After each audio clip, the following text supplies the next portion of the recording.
Alors, en termes d'objectifs, je vais peut-être mettre l'activité dans son contexte.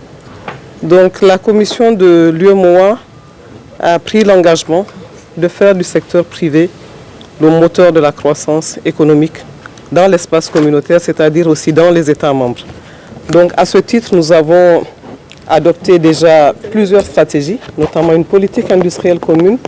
Et dans le cadre de cette politique industrielle commune, une initiative régionale pour le climat des affaires, qui est une stratégie qui permet d'accompagner effectivement le secteur privé de manière très opérationnelle. Dans ce cadre, nous avons entrepris donc d'organiser des événements, de grands événements au cours de l'année 2023, juste pour accompagner les 30 ans de la création de l'UEMOA, 30 ans qui vont être fêtés le 10 janvier prochain. Et il s'agit donc pour ces activités, ces grands événements, déjà d'un forum des hommes d'affaires et d'un prix UEMOA de la qualité qui vont se dérouler au Sénégal à partir du 16 novembre 2023.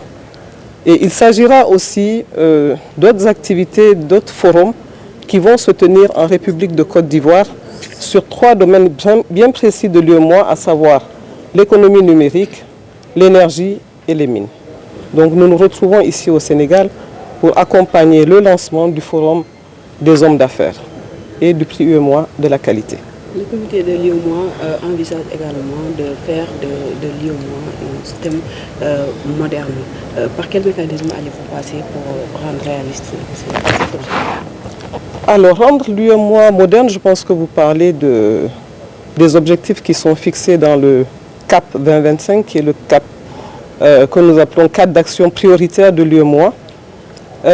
C'est le document stratégique qui est en cours actuellement au niveau de la Commission, donc jusqu'à l'année 2025, et qui décrit de manière précise comment est-ce que l'UEMOA compte accompagner les différentes administrations, déjà en termes de renforcement de la compétitivité des économies, en termes de convergence, mais surtout en termes d'efficacité des politiques sectorielles. Je pense que c'est le point le plus important, parce que nous avons mené plusieurs activités au niveau des États. Nous faisons souvent des rapports de performance, des rapports d'impact, je dirais, et nous nous sommes rendus compte que la plupart de nos projets et programmes ont une influence positive sur la vie quotidienne des populations. Donc nous comptons renforcer cette effectivité. Nous comptons aussi au niveau même de la Commission de moderniser l'administration de la Commission afin d'accompagner toutes les politiques que nous menons, c'est-à-dire que nous prendrons en compte toutes les nouveautés, les innovations qui sont relatives à l'économie numérique ou à l'amélioration tout simplement de l'administration, comme c'est fait déjà au niveau des États dans le cadre des budgets programmes ou bien dans le cadre du système harmonisé donc des finances publiques. Et pour ce qui est des thématiques? Comment? Des thématiques. Thématique du forum, ok. Alors il y a le forum, pour le forum des hommes, je pense que j'ai parlé des 4 forums qui vont se tenir. J'ai parlé de la Côte d'Ivoire, mais je vais parler au niveau du Sénégal. Voilà. Dans le cadre du forum, la première chose, c'est que nous allons vous présenter les initiatives qui ont été entreprises par l'UEMOA. Nous avons parlé tout à l'heure de la politique industrielle, mais nous avons aussi une politique qui est liée à l'artisanat. Donc nous allons présenter quelles sont les initiatives qui sont prises au niveau de la commission de l'UEMOA pour accompagner et le secteur industriel et le secteur artisanal, mais aussi pour accompagner le commerce d'une manière générale. Il s'agira aussi donc de présenter en détail l'initiative régionale pour le climat des affaires, c'est-à-dire quelles sont les actions qui sont entreprises pour accompagner les hommes d'affaires, déjà en termes de compétitivité, en termes aussi de financement, comment est-ce que nous pouvons les accompagner à avoir un meilleur accès au financement et comment est-ce que nous allons les accompagner pour avoir un meilleur accès au marché d'une manière générale. Nous parlons donc de marché aussi bien national que de marché international. Il y aura bien sûr des séances B2B, donc entre les entrepreneurs et sûrement des investisseurs ou au moins des partenaires techniques et financiers. Nous aurons aussi des stands qui vont être mis à la disposition de tous les participants. Donc ce sont ces différents thèmes que nous allons présenter au moment du programme. Maintenant, dans les panels, comment? Il sera beaucoup question aussi de commande publique. On Oui. sait que pour accéder au marché public, c'est souvent compliqué. Quelles sont les propositions prévues dans ce sens? Alors, pour accéder au marché public, déjà, il faut comprendre qu'au niveau de nos entreprises, il est nécessaire que nos entreprises soient déjà des entreprises bien structurées, des entreprises formalisées, parce qu'aujourd'hui, nous avons, je pense, plus de 70% de nos entreprises qui sont dans le secteur informel. Alors, nous travaillons à accompagner ces entreprises-là. Tout à l'heure, un participant a expliqué un peu les différentes étapes, que ce soit juridiques ou bien administratives, donc de formalisation. Nous allons accompagner nos entreprises pour qu'elles soient assez fortes, assez puissantes pour affronter la concurrence. Parce qu'aujourd'hui, quand nous avons des marchés qui se présentent, la plupart de nos entreprises n'ont pas les capacités financières et même techniques pour accompagner les gros investissements comme nous les appelons. Nous, notre rôle, c'est de les accompagner justement à renforcer leurs capacités et c'est pour cela que nous travaillons au niveau de la commission de l'UEMOA sur les facteurs de production. Et ces facteurs de production sont l'énergie, déjà avoir l'énergie à un prix abordable et en quantité suffisante. Nous accompagnons aussi toutes les questions relatives à l'économie numérique, sans compter bien sûr la base qui est la production agricole qui donne assez d'intrants au niveau du service, au niveau de l'industrie pour accompagner le secteur industriel. Nous avons aussi beaucoup d'initiatives dans le domaine du financement.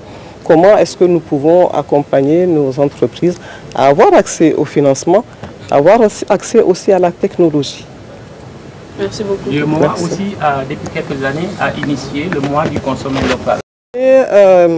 Déjà, le mois du consommé local est une initiative des ministres du Commerce de la zone UEMOA, avec pour objectif donc d'identifier déjà les produits que nous appelons produits nationaux. Quand je parle de produits nationaux au niveau de l'UEMOA, je parle beaucoup plus de produits communautaires parce que nous considérons que l'UEMOA est une communauté et représente donc une seule institution, un marché commun comme nous avons l'habitude de le dire. Donc l'idée était déjà d'identifier quels étaient les produits de base et aussi comment est-ce que les producteurs se mettent en relation pour créer donc des synergies autour de ces produits-là, pouvoir les présenter, donc aussi bien au plan national qu'au plan international, et comment est-ce que nous pouvons faire la promotion de ces produits-là. Nous avons eu plusieurs éditions qui se sont soldées par de grands succès. Aujourd'hui, la commission de l'UEMOA lance le mois du consommé local pour cette année 2023 à Cotonou, et il est prévu pour le Sénégal que le lancement se fasse autour du 23 novembre 2023. Sur le plan infrastructurel, sous-régional, l'UEMOA aussi a déjà engagé le corridor Dakar-Bamako. Qu'en est-il aujourd'hui? Alors pour le corridor Dakar-Bamako, je pense que vous voulez parler de toutes les questions liées au transport inter-État. Il faut dire qu'au niveau de la commission de l'UEMOA, toutes les questions relatives aussi bien à l'aménagement du territoire qu'au transport ou au transit sont prises en charge vraiment de manière assez consensuelle au niveau de tous les États. Nous avons mis entre les différents États ce que nous appelons des postes de contrôle juxtaposés, qui sont des postes de contrôle qui permettent de centraliser toutes les formalités à un seul poste. Et à partir de cette centralisation-là, nous pouvons donc suivre l'évolution du transport entre les différents États. À partir de l'Observatoire des pratiques anormales, comme nous l'appelons communément, il nous est remonté des informations relatives quelquefois aux difficultés, donc aux pratiques, comme je dirais, moi souvent le terme anormal me paraît un terme un peu exagéré. Il suffit juste de voir que traverser une frontière ou bien traverser un corridor entraîne quelquefois des frais. des frais pour nos transporteurs qui peuvent être des frais qui sont quelquefois illicites, mais aussi des frais licites. Donc, l'objet aujourd'hui est de réduire plutôt non seulement ces tracasseries pour ne pas faire perdre du temps à nos commerçants, mais aussi pour ne pas leur faire engager des frais qui sont illicites. Vous parlez du corridor Dakar-Bamako, c'est l'un des corridors les plus usités dans l'espace communautaire. Et c'est vraiment un corridor sur lequel nous avons constaté qu'il y a des prélèvements illicites. Beaucoup de prélèvements illicites. Et dans les rapports de l'Observatoire des pratiques anormales, ces prélèvements ou bien ces pratiques sont identifiés et surtout font l'objet d'un rapport, aussi bien national qu'au niveau de la commission de l'UEMOA. Et les conclusions sont portées à l'attention des plus hautes autorités pour décisions à prendre.